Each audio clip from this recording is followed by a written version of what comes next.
My panchayat Raj channel. అందరికీ నమస్కారం.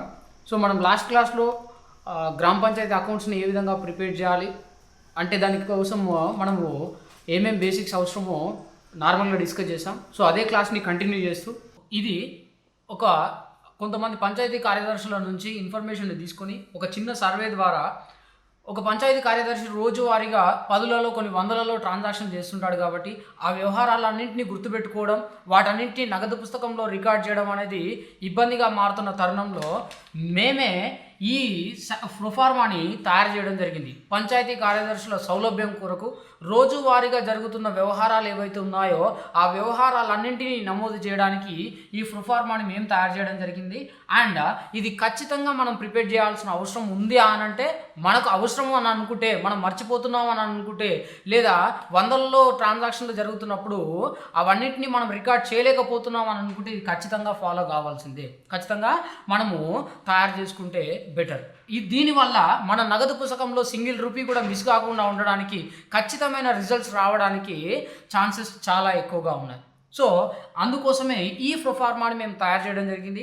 దీన్ని పంచాయతీ కార్యదర్శి సేమ్ ఏవైతే కాలమ్స్ ఇక్కడ మెన్షన్ చేశామో ఆ కాలమ్స్ తన డైరీలో గీసుకొని రోజువారీగా జరిగే వ్యవహారాలన్నింటినీ డేట్తో సహా తను రికార్డ్ చేసుకోవచ్చు. లేదా మేము కింద డిస్క్రిప్షన్లో లింక్ ఇస్తాము, ఆ లింక్ నుంచి డాక్యుమెంట్ని ప్రింట్ తీసుకొని మీరు రిజిస్టర్లో పేస్ట్ చేసుకొని కూడా రాసుకోవచ్చు. ఇక్కడ మోస్ట్ ఇంపార్టెంట్ ఏంటి అంటే, ఇది ఖచ్చితంగా ప్రిపేర్ చేయాల్సిన అవసరం లేదు.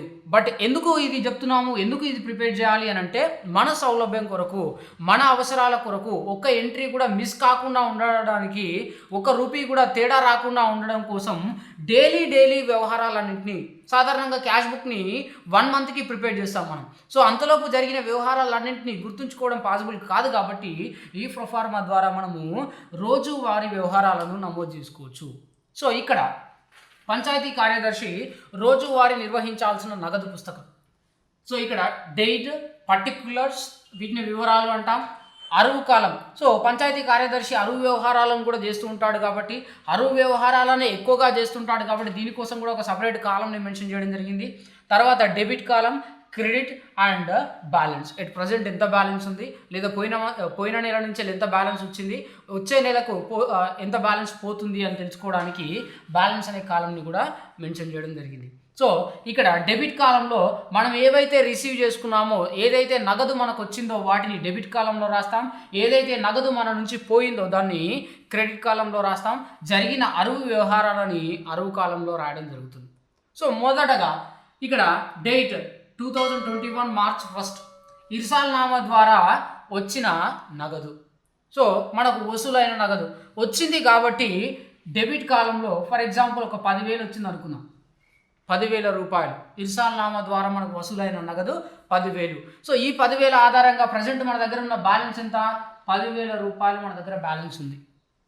10,000 రూపాయలు మన దగ్గర బ్యాలెన్స్ ఉంది. సో తర్వాత రోజు ఫర్ ఎగ్జాంపుల్ ఒక డేట్ని ఎగ్జాంపుల్గా తీసుకుంటే డేట్ 2. సాధారణంగా ఇది ఒక మంత్కి క్లోజ్ చేస్తాం కాబట్టి ఖచ్చితంగా ఇయర్, మంత్ మెన్షన్ చేయాల్సిన అవసరం లేదు. పైన టాప్లో మెన్షన్ చేస్తే కింద వచ్చేవన్నీ ఈ నెల, ఈ సంవత్సరానికి సంబంధించినవి అవుతాయి. కాబట్టి ఓన్లీ డేట్స్ మెన్షన్ చేస్తే సరిపోతుంది. ఇక్కడ రెండవ రోజు. ఈ రెండవ రోజు ఏం చేసాము అంటే, గడ్డి మందు కొనుగోలు చేయాలి.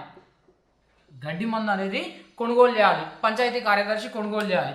ఈ పంచాయతీ కార్యదర్శి కొనుగోలు చేయాలి అని అంటే ఆ అమౌంట్ని ఏ విధంగా పే చేయాల్సి ఉంటుంది, అతను పే చేయాలి అంటే తనకు అమౌంట్ ఏ విధంగా వస్తుంది, ఎన్ని రకాలుగా తనకు అమౌంట్ అనేది వస్తుందో చూద్దాం. ఫర్ ఎగ్జాంపుల్ ఇప్పుడు దేనికోసమైనా మనం పే చేయాలి అని అంటే వివిధ రకాలుగా పే చేయొచ్చు.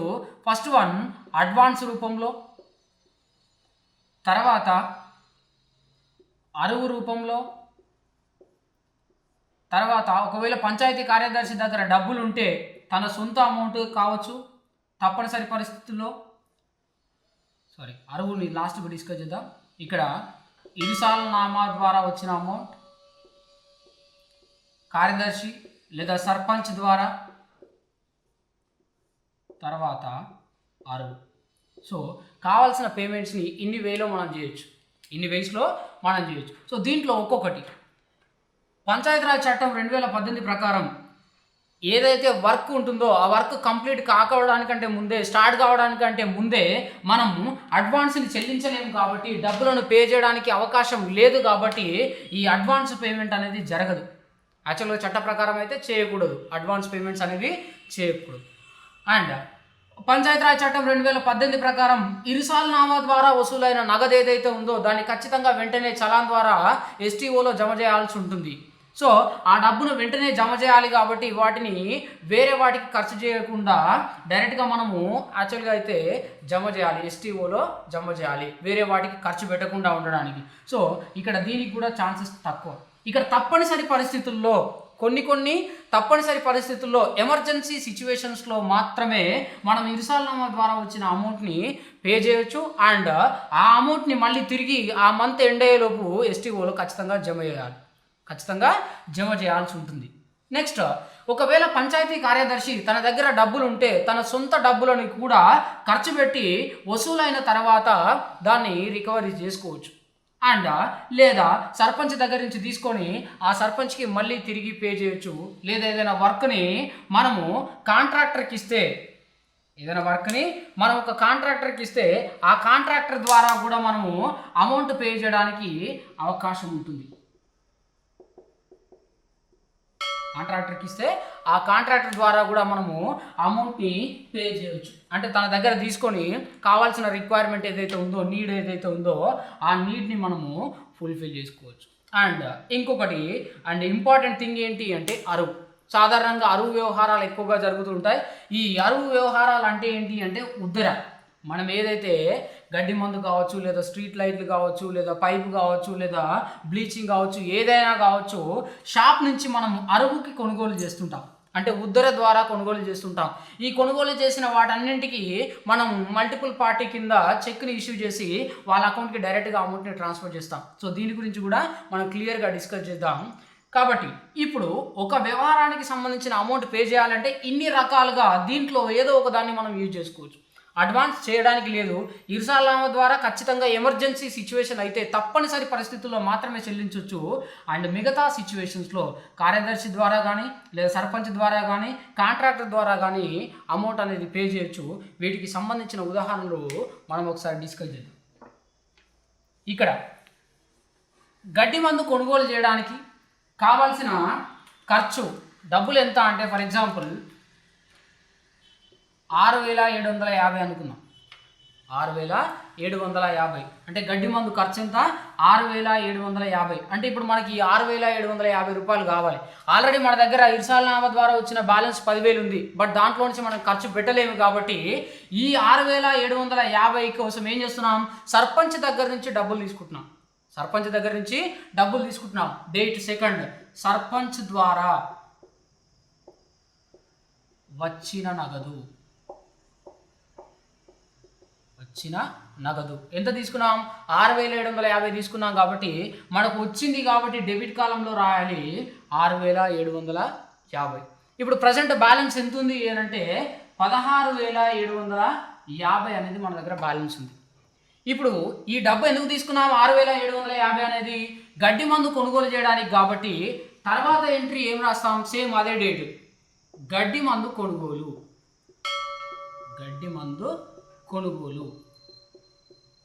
సో ఆల్రెడీ సర్పంచ్ ద్వారా తీసుకున్నాం కాబట్టి ఇదే అమౌంట్ని మనం పే చేస్తాం. 6,750 మళ్ళీ బ్యాలెన్స్ ఎంత ఉంది? 10,000. అంటే ఇరుసాల్నామా ద్వారా వచ్చిన అమౌంట్ అదే విధంగా మన దగ్గర ఉంది. సర్పంచ్ దగ్గర తీసుకున్న డబ్బు 6,750 ఏదైతే ఉందో దాన్ని గడ్డి కొనుగోలుకై పే చేయడం జరిగింది. ఒకవేళ మనం పంచాయతీ కార్యదర్శి ద్వారా మీన్స్ మనమే సొంత డబ్బులను ఖర్చు పెట్టినా కూడా ఈ విధంగా కార్యదర్శి ద్వారా వచ్చిన నగదును రాసుకొని ఇక్కడ అమౌంట్ మెన్షన్ చేసి అదే దేనికోసం అయితే మనం వెచ్చించామో ఆ అమౌంట్ని ఇక్కడ మెన్షన్ చేయాల్సి ఉంటుంది.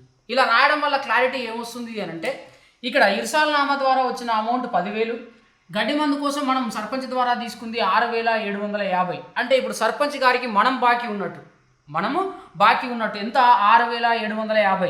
అంటే ఈ నెల చివరి రోజు, మార్చి చివరి రోజు కల్లా మనం ఎవరెవరికైతే డబ్బులు ఇవ్వాల్సి ఉందో వాళ్ళందరికీ ఖచ్చితంగా పేమెంట్స్ అనేవి చేయాలి. మన దగ్గర ఎంత బ్యాలెన్స్ అయితే ఉందో ఆ బ్యాలెన్స్ని ఎస్టీఓలో జమ చేయాల్సి ఉంటుంది. సో ఇంకొక ఉదాహరణ, నూతన రిజిస్టర్ల కొనుగోలు, కొత్త రిజిస్టర్లు కొనుగోలు చేశాం.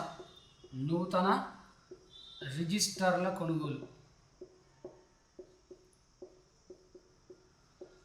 కొన్ని కొత్త రిజిస్టర్స్ని మనము పర్చేజ్ చేసాం. సో దీనికోసం కూడా పర్చేజ్ చేయడానికి కావాల్సిన అమౌంట్ ఏదైతే ఉందో, ఫర్ ఎగ్జాంపుల్ అరువు ద్వారా కొనుగోలు చేసాం అనుకుందాం. ఫర్ ఎగ్జాంపుల్ వీటిని అరువు ద్వారా కొనుగోలు చేసాం. ఈ అరువు ద్వారా కొనుగోలు చేసినప్పుడు ఆ వ్యక్తి ఎవరు, ఆ షాప్ ఏంటి అంటే ఫర్ ఎగ్జాంపుల్ ఎక్స్ అనుకుందాం. షాప్ పేరు ఎక్స్ అనే షాప్ నుంచి మనము కొనుగోలు చేసాం. అరువు ద్వారా కొనుగోలు చేశాం కాబట్టి మన దగ్గర నుంచి డబ్బులు పోలే, దీనికోసం సపరేట్ ఎవరి దగ్గర నుంచి డబ్బులు తీసుకురాలి.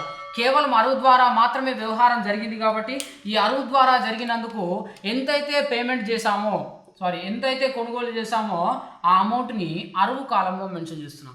అరువు ద్వారా వచ్చింది ఎంత? 5,000. ఈ 5,000ని అరువు కాలంలో మెన్షన్ చేస్తాం. అంటే ఉద్దరేగా మనము పర్చేజ్ చేశాం కాబట్టి ఈ అమౌంట్ని తిరిగి ఖచ్చితంగా మళ్ళీ రీపే చేయాల్సి ఉంటుంది. ఈ 5,000ని మనము పే చేయాలి. సో ఈ విధంగా వివిధ రకాలుగా వచ్చిన ఇన్కమ్స్ ఏవైతే ఉన్నాయో, ఫర్ ఎగ్జాంపుల్ ఇంకొక చిన్న ఎంట్రీ చూద్దాం. ఇర్సాల్నామా ద్వారా వచ్చిన 10,000 ఏదైతే ఉందో దాంట్లో హాఫ్ అమౌంట్ని మనం ఎస్టీఓలో జమ చేసాం. ఒక 5,000 భవిష్యత్ అవసరాల కోసం ఉంచుకొని ఒక 5,000 మాత్రమే మనము డిపాజిట్ చేసాం అనుకో. వచ్చినప్పుడేమో డెబిట్ కాలంలో రాసాం, ఇప్పుడు ఎస్టీఓలో జమ చేస్తున్నాం కాబట్టి ఫర్ ఎగ్జాంపుల్ డేట్ 5 అనుకుందాం. డేట్ 5th రోజు ఇర్సాల్నామా ద్వారా వచ్చిన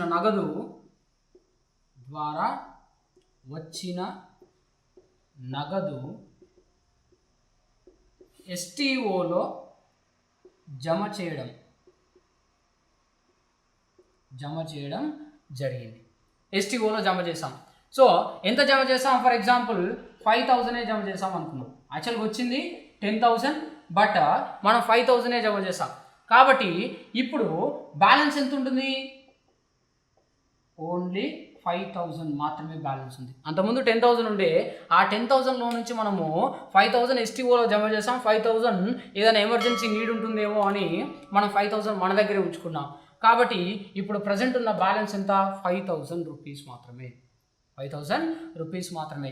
ఈ విధంగా రోజువారీ వ్యవహారాలను, అది గడ్డి మందు కావచ్చు, రిజిస్టర్లు కావచ్చు, లేదా స్ట్రీట్ లైట్లు కావచ్చు, ఏదైనా కావచ్చు, మనం ఏ విధంగా కొనుగోలు చేస్తున్నాం, ఏ విధంగా మనకు ఆ అమౌంట్ అనేది, ఆ నీడ్ అనేది ఫుల్ఫిల్ అవుతుందో వాటిని ఇక్కడ ఖచ్చితంగా రికార్డ్ చేసుకుంటే సింగిల్ రూపీ కూడా మనకు తేడా రాకుండా ఉండడానికి అవకాశాలు ఉంటాయి. ఇక్కడ ఎంతైతే బ్యాలెన్స్ ఉంటుందో ఆ బ్యాలెన్స్ని ఖచ్చితంగా ఎండింగ్ రోజు, అంటే మార్చ్ కాబట్టి 31st ఉంటుంది, ఆ 31st రోజు ఖచ్చితంగా ఎస్టీఓలో జమ చేస్తాం. మన దగ్గర బ్యాలెన్స్ ఉండాల్సింది ఎంత? 0 బ్యాలెన్స్ ఉంటుంది. ఓకేనా? సో 0 బ్యాలెన్స్ ఖచ్చితంగా ఉండాలి. 0 బ్యాలెన్స్ ఉంటేనే మనం చేస్తున్న వ్యవహారాలు అనేవి జరుగుతున్నట్టు అర్థం. Okay, next for example date 7th రోజు ట్యాంకర్ పైపుని కొనుగోలు చేసాం అనుకుందాం. ట్యాంకర్ పైపు కొనుగోలు, ఇది కూడా అరువుకు అంటే ఉద్దర ద్వారా కొనుగోలు చేసాం. దీని విలువ ఫర్ ఎగ్జాంపుల్ ఒక 4,000 అనుకుందాం. ఉదాహరణకు 4,000. ఏ విధంగా కొనుగోలు చేసాం? అరువు ద్వారా కాబట్టి డెబిట్లో క్రెడిట్లో ఏం లేదు. ఇర్సాల్నామా ద్వారా వచ్చిన అమౌంట్ ఇంకా 5,000 మన దగ్గర ఉంది, అది బ్యాలెన్స్లో కనబడుతుంది. అండ్ ఇది ఎవరి దగ్గర నుంచి కొనుగోలు చేసామంటే ఫర్ ఎగ్జాంపుల్ షాప్ పేరు రఘు అనుకుందాం. రఘు అనే వ్యక్తి షాప్ ఓనర్. అండ్ తర్వాత డేట్ 9th రోజు 9వ తారీఖు బ్లీచింగ్ కొనుగోలు కోసం కొంచెం డబ్బు అవసరమైంది. ఆ డబ్బు అవసరమైతే మన దగ్గర డబ్బులు లేవు, ఇర్సాల్నామా ద్వారా ఉన్న అమౌంట్ని మనం ఖర్చు పెట్టడానికి వీలు లేదు కాబట్టి సర్పంచ్ గారి దగ్గర తీసుకోవడం జరిగింది. యాక్చువల్గా అయితే రూల్ ప్రకారం సర్పంచ్ దగ్గర నుంచి కూడా తీసుకోవద్దు, కానీ ఎమర్జెన్సీ పరిస్థితుల్లో ఫర్ ఎగ్జాంపుల్ ఏదో ఒక వర్క్ కోసం కూలీలను తీసుకొచ్చాం, ఆ కూలీలను తీసుకొచ్చి వాళ్ళతో పని చేయించుకున్న తర్వాత మేము మీ అకౌంట్లో జమ చేస్తాం, ఎస్టీఓలో జమ చేస్తాం అంటే వాళ్ళు వినరు కాబట్టి వాళ్ళకి అదే రోజు పేమెంట్ ఇవ్వాల్సి వస్తుంది. కాబట్టి అలాంటి పరిస్థితులలో మనం సర్పంచ్ గారి ద్వారా డబ్బును తీసుకోవడం జరుగుతుంది. సో అలాంటి ఎమర్జెన్సీ సిచ్యువేషన్స్లో తీసుకుంటాం. ఫర్ ఎగ్జాంపుల్ ఇక్కడ కూడా బ్లీచింగ్ కొనుగోలు కోసం ఏదో కిరాణా షాప్లో బ్లీచింగ్ తీసుకురావడానికి డబ్బులు కావాలి కాబట్టి సర్పంచ్ గారి దగ్గర తీసుకున్నాం అనుకో, మళ్ళీ సేమ్ సర్పంచ్ గారి దగ్గర తీసుకున్న నగదు.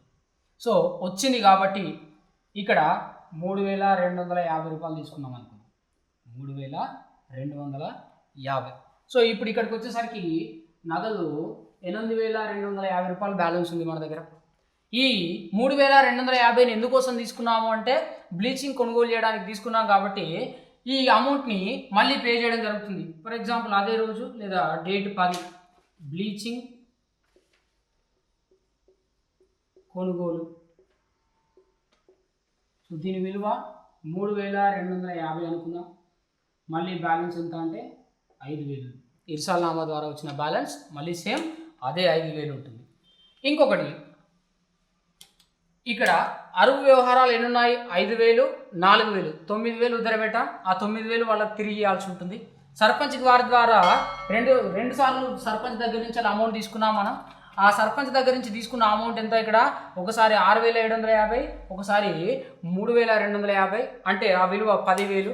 ఇప్పుడు మన దగ్గర ఇర్సాల్నామా ద్వారా వచ్చిన అమౌంట్ ఏదైతే ఉందో ఆ ఇర్సాల్నామా ద్వారా వచ్చిన అమౌంట్ అనేది 5,000 అదే విధంగా ఉంది. ఫర్ ఎగ్జాంపుల్ లాస్ట్ డేట్ 31 అనుకుందాం.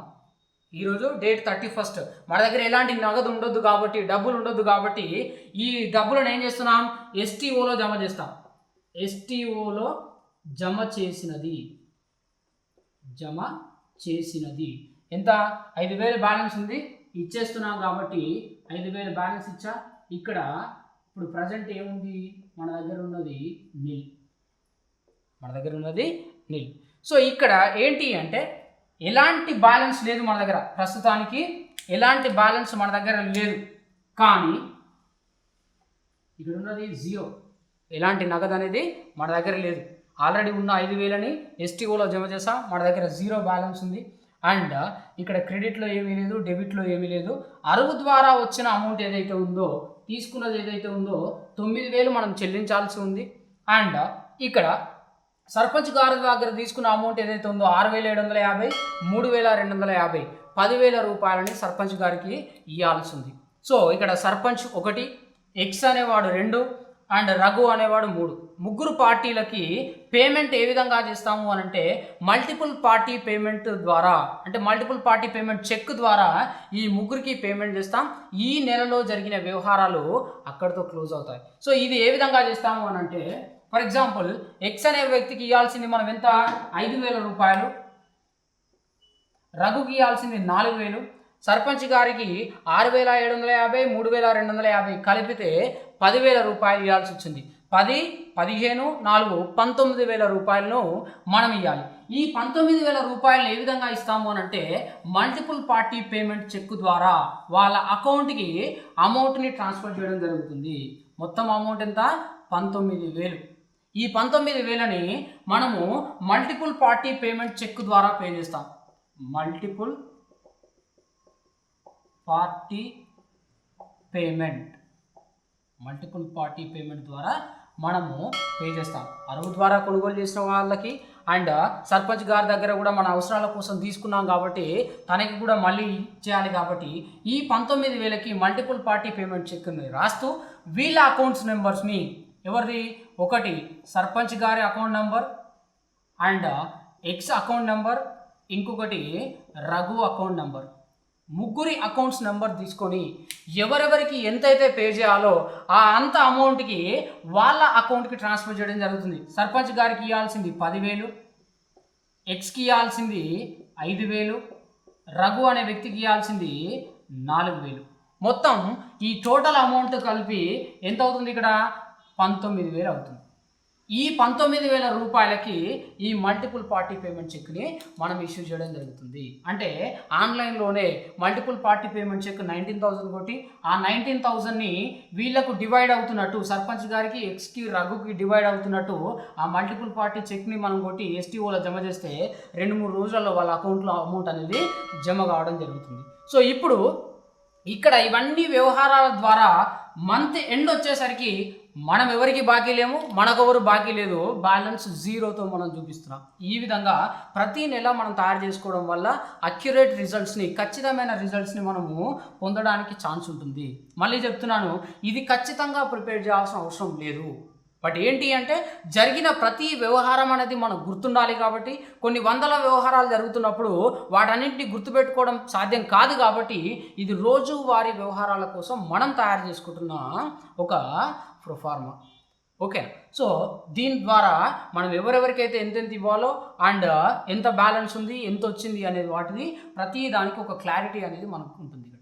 ఇక్కడ ప్రభుత్వం యొక్క ముఖ్య ఉద్దేశం ఏంటి అంటే, పాపం సర్పంచ్ గారు కూడా వాళ్ళ దగ్గర డబ్బులు లేకపోయినప్పటికీ గ్రామ పంచాయతీ డెవలప్మెంట్ కోసం, ఆ ఊరిని అభివృద్ధి చేయడం కోసం ఎక్కడెక్కడో డబ్బులు తీసుకొచ్చి అక్కడ గ్రామ పంచాయతీ అభివృద్ధికి పెట్టడం జరుగుతుంది. సో ఇక్కడ ప్రభుత్వం ఉద్దేశం ఏంటి అని అంటే, ఇలాంటి పేమెంట్స్ని అంటే అరువు ద్వారా కొనుగోలు చేసి వాటికి మల్టిపుల్ పార్టీ పేమెంట్ చెక్ ద్వారా ఇష్యూ చేయడం, ఈ ఉద్దేశంతో ఇంట్రడ్యూస్ చేసిందే మల్టీ పార్టీ పేమెంట్. యాక్చువల్గా అయితే సర్పంచ్ గారి దగ్గర కూడా తీసుకోకూడదు, బట్ తప్పని పరిస్థితుల్లో తీసుకుంటున్నాం. బట్ వాళ్ళు ఎక్కడెక్కడో తీసుకొచ్చి ఆ అవసరాల కోసం మనకి ఇవ్వడం జరుగుతుంది.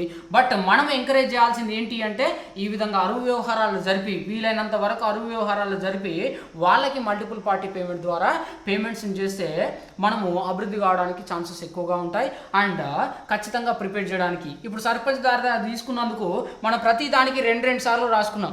అలా రాయకుండా ఉండాలి అంటే కేవలం అరువులో రాసుకుంటే డైరెక్ట్గా వాళ్ళకి మల్టిపుల్ పార్టీ చెక్ని ఇష్యూ చేయడం జరుగుతుంది. ఇది కూడా మంత్ ఎండ్ రోజు చేయాల్సిన అవసరం లేదు, 31st రోజే ఎండ్ చేయాల్సిన అవసరం లేదు. బట్ ఫర్ ఎగ్జాంపుల్ ఒకటే రోజు డేట్ 5th రోజే ఒక 5గురికి ట్రాన్సాక్షన్ చేసాం, 5గురి నుంచి కొనుగోలు చేసాం. ఒక దగ్గర పైపు, ఒక దగ్గర దానికి సంబంధించిన మెటీరియల్ అవి ఇవి ఒక 5గురి దగ్గర కొనుగోలు చేసాం అనుకో. 5గురు ఉన్నారు కాబట్టి ఇదే రోజు మల్టిపుల్ పార్టీ పేమెంట్ చెక్ని కొట్టి 5గురికి పేమెంట్ చేయొచ్చు. ఇంకొక రోజు ఒక 10 మందికి, అలా ఎక్కువ మంది ఉన్నప్పుడు ఒకే రోజు పేమెంట్ చేయొచ్చు. తక్కువ మంది ఉన్నప్పుడు ఒక 4, 5 అయ్యేంత వరకు వెయిట్ చేసి మల్టిపుల్ పార్టీ పేమెంట్ చెక్ని ఇష్యూ చేయొచ్చు. ఖచ్చితంగా మంత్ ఎండింగ్ రోజు ఇవ్వాల్సిన అవసరం ఏమీ లేదు. మన అవసరాన్ని బట్టి వాళ్ళు ఎక్కువ మంది ఉంటే ఆ రోజే ఇష్యూ చేయడానికి అవకాశం ఉంటుంది. సో ఇది మన సౌలభ్యం కోసం మనం తయారు చేసుకున్నది. తర్వాత క్లాస్లో క్యాష్ బుక్ని ఏ విధంగా తయారు చేస్తామో మనం డిస్కస్ చేద్దాం. ఒరిజినల్ క్యాష్ బుక్ని ఏ విధంగా తయారు చేస్తాం దీని ఆధారంగా మనం డిస్కస్ చేద్దాం. మై పంచాయత్ రాజ్ ఛానల్లో పార్టిసిపేషన్ పెంచడం కోసం, అందరిలో సబ్జెక్టుగా అవగాహన పెంచడం కోసం మేము ఒక క్వశ్చన్ టైంని ఇంట్రడ్యూస్ చేయడం జరుగుతుంది మా ఛానల్లో. ఈ క్వశ్చన్ టైంలో మేము ఒక క్వశ్చన్ అడుగుతాం. ఆ క్వశ్చన్కి సంబంధించిన ఆన్సర్ని మీకు కిందగా స్క్రోల్ అవుతున్న నెంబర్కి ఆ క్వశ్చన్కి సంబంధించిన ఆన్సర్ని ఒక పేపర్ పైన రాసి ఆ పీడిఎఫ్ని మీ డీటెయిల్స్తో, మీ పేరు, మీ గ్రామ పంచాయతీ, మండల్, డిస్టిక్తో మీరు ఆ నెంబర్కి వాట్సాప్ చేస్తే ది బెస్ట్ ఆన్సర్స్ ఎవరైతే చేస్తారో, ది బెస్ట్ ఆన్సర్ చేసిన వాటిలో నుంచి ఒక 3 బెస్ట్ ఆన్సర్స్ తీసి దాంట్లో నుంచి ఒక లక్కీ విన్నర్ని మేము అనౌన్స్ చేయడం జరుగుతుంది. ఆ లక్కీ విన్నర్కి మై పంచాయత్ రాజ్ ఛానల్ తరపున మేము ఒక గిఫ్ట్ని కూడా ప్రజెంట్ చేయడం జరుగుతుంది. ఆ గిఫ్ట్ని కూడా పంపించడం జరుగుతుంది. సో దీన్ని మేము నూతనంగా ఇంట్రడ్యూస్ చేయడం జరిగింది. ఈరోజు క్వశ్చన్ వచ్చేసి, మనము గ్రామ పంచాయతీ క్యాష్ బుక్ ప్రిపేర్ చేసేటప్పుడు ఈ 3 లేకుండా, ఓచర్, బిల్, మస్టర్ రోల్ లేకుండా క్యాష్ బుక్ని ప్రిపేర్ చేయలేము. కాబట్టి ఈ 3 అంటే ఏంటి, ఈ 3ంటికి మధ్య గల తేడాలు ఏంటి, ఓచర్ అంటే ఏంటి, బిల్ అంటే ఏంటి, మస్టర్ రోల్ అంటే ఏంటి, వీటికి సంబంధించిన ఆన్సర్స్ని మీరు ఒక పేపర్ పైన రాసి పీడిఎఫ్లో ఆ కింద స్క్రోల్ అవుతున్న నెంబర్కి వాట్సాప్లో పంపించండి. దాంట్లో ఉన్న బెస్ట్ ఆన్సర్కి మేము లక్కీ విన్నర్గా అనౌన్స్ చేసి మీకు గిఫ్ట్ని పంపించడం జరుగుతుంది.